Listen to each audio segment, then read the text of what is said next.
Hello, my name is Jacqueline Maldonado, and this is my PowerPoint on food culture in Iran. So an introduction to the Iranian culture. It's formerly known as Persia, which dates back to the 100,000 years when they started finding archaeological findings for this nation. It was renamed Iran in the mid-30s by the dictator Reza Khan, who ruled several years, went to several wars, several rebellions, and just a dictator all around, and it became an Islamic republic in 1979. This sits between the Middle East and Central Asia. You can see it's surrounded by Saudi Arabia, Iraq, Afghanistan. It's about the size of America to Alaska.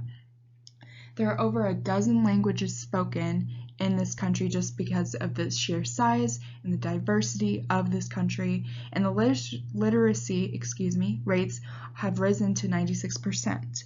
Also, just due to the diversity of this culture, there's so many diverse religions, most being Shia Muslim, Sunni, and then you have the Zoroastrian, Jewish, Christian, and Baha'i religions.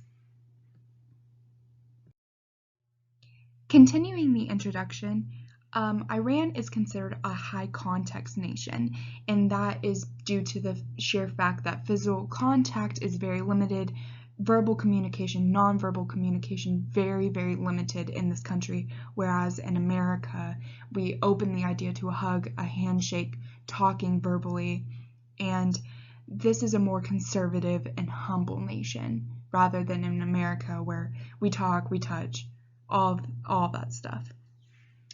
The food is influenced by both India and Asian, just due to the fact that it's literally smack dab in the middle of both those countries, and the food is most known as Persian food rather than hearing Iranian food or anything like that.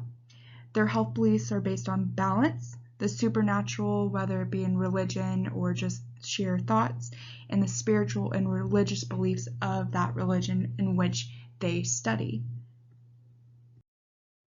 When discussing Iranian food habits, some of the core foods include grains, fruits and vegetables, and the grains really being rice and naan. Fruits and vegetables are in every meal almost that they make. Secondary foods include their red meat such as beef and lamb, and their dairy products, which you seldom see dairy products used in this culture. Their flavor principles are a contrast of sweet and sour, like sweet and sour fish, and then a contrast of mild and spicy, like in this mutton stew.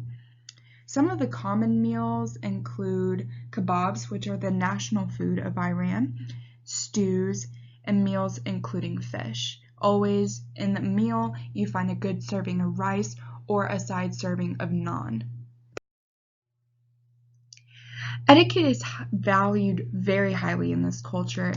If one is invited to a dinner with another family, you are expected to return that gesture, whether it be an invitation or a gift. Also, when dining in this culture, you are expected and encouraged to eat more than one serving, which is great. But if you do not wish for more than one serving or one of the foods offered, you must politely decline, as it's seen to be disrespectful if you take the food and you don't eat it. Also, you cannot sit next to the opposite sex unless you are in relation to that individual. Holidays are included in celebrating with food, Ramadan being the most prevalent, which Muslims celebrate. It is a month of fasting where they do not eat from sunrise to sunset. And of course, before this holiday, they celebrate with a good meal, and at the end, they also celebrate. Some other holidays include Ashura, Nowruz, and a few others. Now, in preservation of food, it's usually seasonal. Now, freezing, drying, and souring are the most common ways to preserve food in this culture.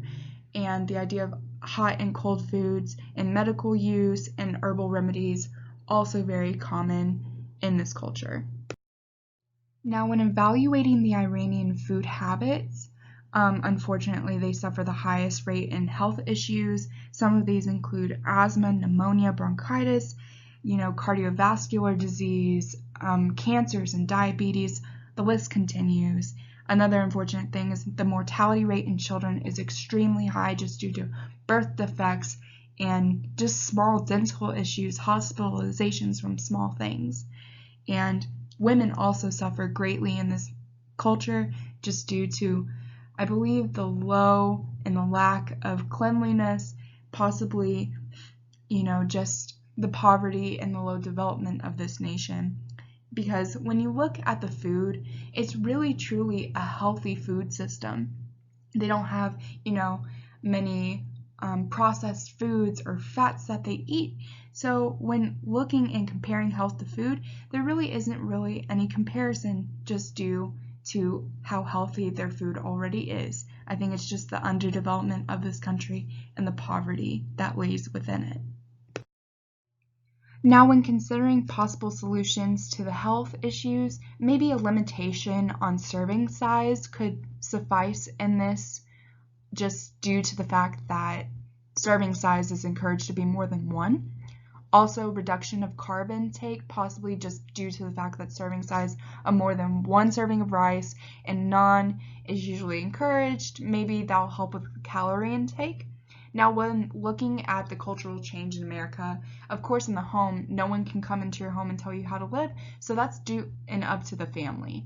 Now, in public, of course, it'll be a tad different, but altogether, food is here, they can grab it, and that's going to stay the same. This concludes my PowerPoint, and thank you very much. I hope you enjoyed.